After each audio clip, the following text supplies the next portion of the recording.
दोस्तों, आपने पेत्रा का नाम तो सुना होगा, जो जॉर्डन की ऐतिहासिक नगरी में स्थित है। जी हाँ, मैं उसी पेत्रा की बात कर रहा हूँ जो दुनिया के 7 अजूबों में शामिल है।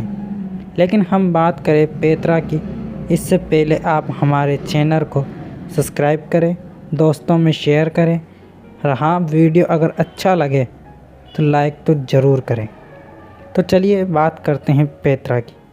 पेत्रा यानी जिसे अरबी में अल-बत्रा कहा जा सकता है, अंग्रेजी में पेट्रा कहा जा सकता है।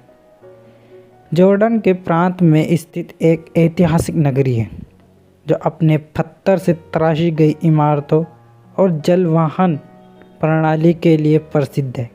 इसे 6वीं शताब्दी ईसा पूर्व में नबातियों ने अपनी राजधानी के तौर पर स्थापित किया था और ऐसा माना जाता है कि इसका निर्माण कार्य 1200 ईसा पूर्व के आसपास शुरू हुआ।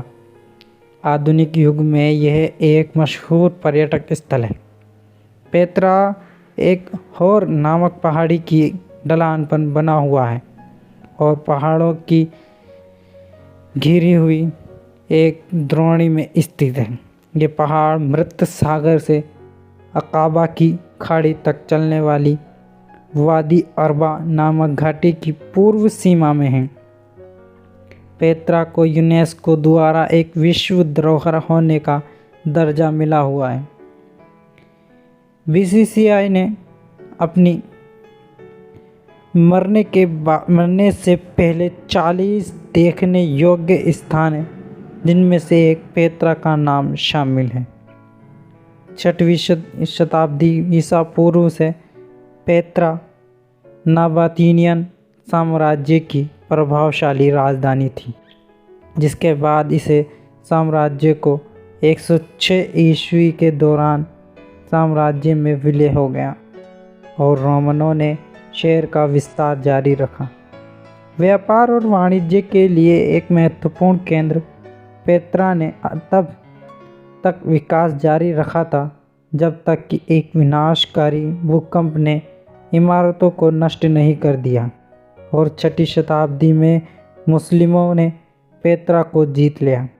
लेकिन ये ज़्यादा समय तक मुसलमानों के अधीन नहीं रहा और इसके बाद 1189 ईस्वी में मध्य पूर्व के मुस्लिम सुल्तान सलाहुद्दीन की विजय के बाद पेत्रा को ईसाइयों ने त्याग दिया था।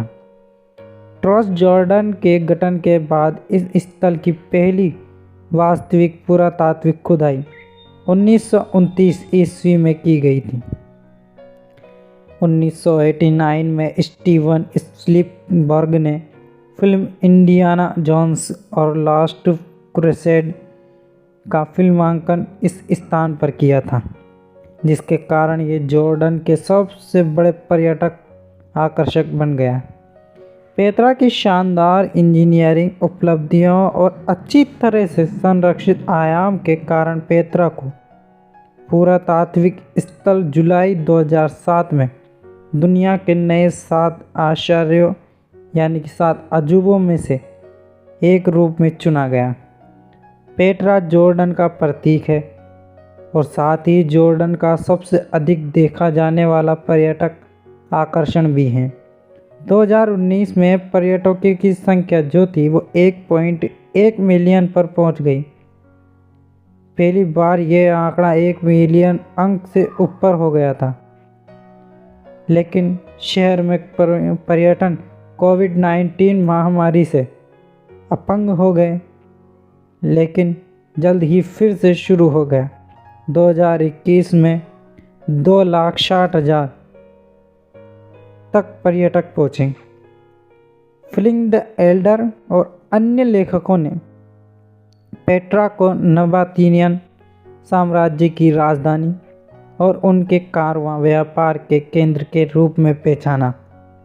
विशाल चट्टानों से घिरे और एक बारहमासी धारा द्वारा पानी पिलाया गया, पेट्रा के पास एक किले के फायदे हैं, बल्कि उनके मुख्य वाणिज्यिक मार्गों को नियंत्रित किया गया, जो इसके माध्यम से पश्चिम में गाज़ा, उत्तर में बोसरा और दक्षिण में अकाबा और लियूस तक आते हैं।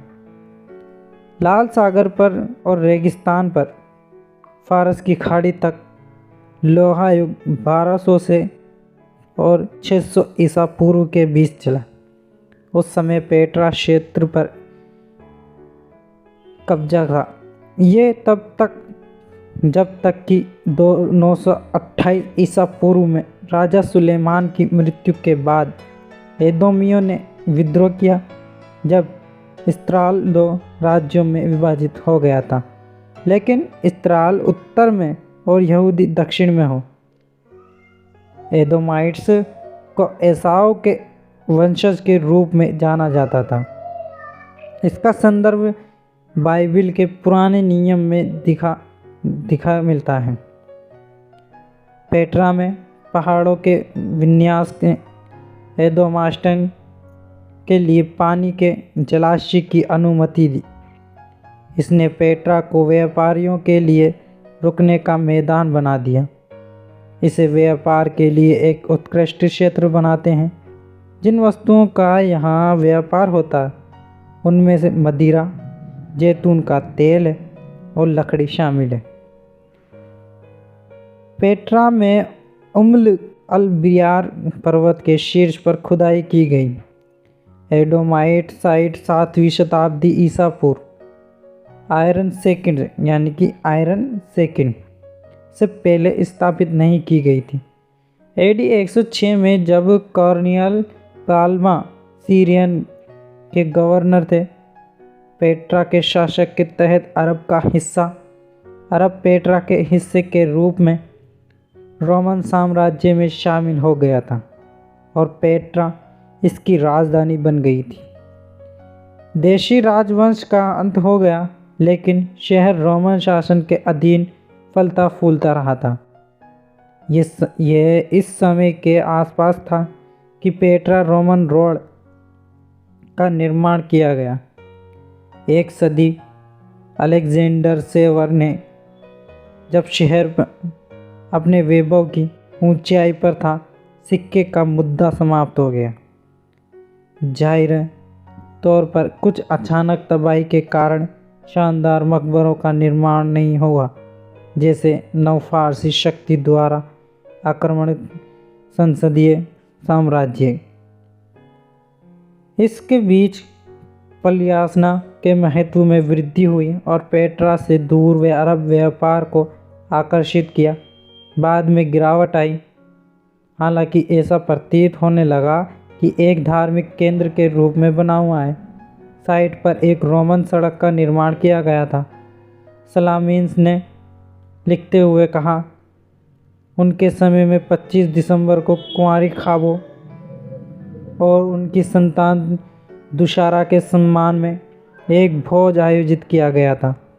दशहरा और अल उज्जा शहर के 2 प्रमुख देवता थे, जिनमें से अल्टा और मन्नत जैसे अन्य नबातीनिया देवताओं की कई मूर्तियां शामिल थीं।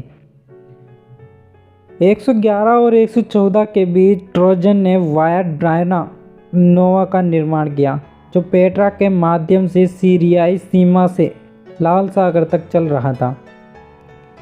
यह सड़क नबातीनिया नार्वा के पुराने मार्गों पर अनुसरण करती थी।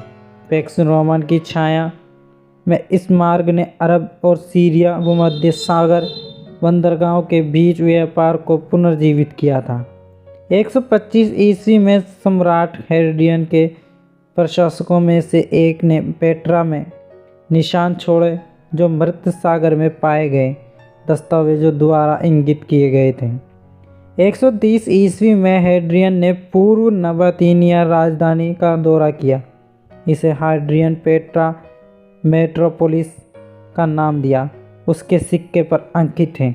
हालांकि उनकी यात्रा में विकास और नई इमारतों में कई उछाल नहीं आया, जैसा कि जराश्ट में हुआ था। प्रांत के गवर्नर सेक्रियन फुलरानिट्स ने अपने बेटे के लिए अल-हुप्ता यानी कि राजा की दीवार कह सकते हैं, कब्रों के अंत के पास एक स्मारकीय मकबरा बनवाया था। जो आमतौर पर शाही परिवार के लिए नवतीनिया काल के दौरान आरक्षित किया गया है। तो दोस्तों, ये थी पेट्रा की कहानी। कैसी लगी मुझे कमेंट बॉक्स में ज़रूर बताएं और हमारे चैनल को सब्सक्राइब करें। वीडियो अच्छा लगा हो तो लाइक ज़रूर करें। Thank you for watching.